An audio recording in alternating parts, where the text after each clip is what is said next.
Last October, the day after Mayor Gord Krantz was re-elected for a record 13th term, he was hit with a media release from the Ontario PC government stating it will no longer be in a position to grant municipalities with post-secondary campus projects, including the Wilfrid Laurier University Conestoga College campus in Milton.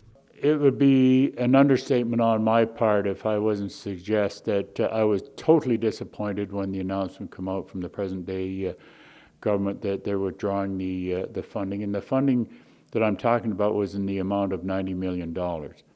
Previous government had committed that $90 million to the town of Milton. And as well, they committed, to the best of my knowledge, $90 million to the city of Brampton. City of Markham had already had things well underway when the present-day government withdrew that funding from those three municipalities, Markham, Milton, and Brampton. Although the Ontario government denied provincial funding, it didn't deny the town from funding the project itself. As some would refer to it, it's on pause or on hold for now.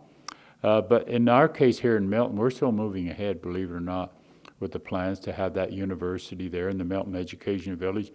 But with $90 million rescinded, the town has been exploring other options to fund the construction of the campus.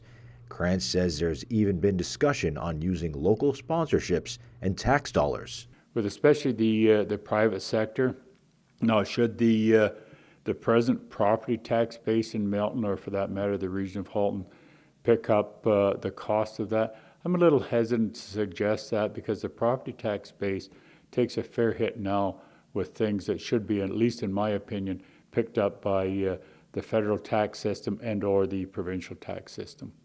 Krantz says they'll use whatever funding they can to jumpstart the construction until the province can assist, but there's no guideline as to when that may happen. It's probably going to be a couple of years before there's some positive announcements come out of the province of Ontario on getting on not only with the campus here in Milton, but I suspect and hope that probably Brampton and Markham will move ahead. Keep in mind, in the Milton Education Village, we're talking about an area of roughly 450 acres, and probably at least 50 acres set aside just for that campus. And the very first building that we spoke about with that $90 million would just accommodate probably one reasonably sized building. But the growth of that campus would probably, as we've seen it, would be over a 20-year period. So it would be a huge campus, probably able to house roughly 15,000 students. In the meantime, Wilfrid Laurier will hold courses from the MEV this fall. And they are starting classes this year, as a matter of fact, with the university there. Mind you, it's not the huge campus that we had hoped that would get underway, but they do have a presence here already in Milton. A very well-educated community is a very prosperous community, so education is just as important as good health care in the province of Ontario, or any place else for that matter.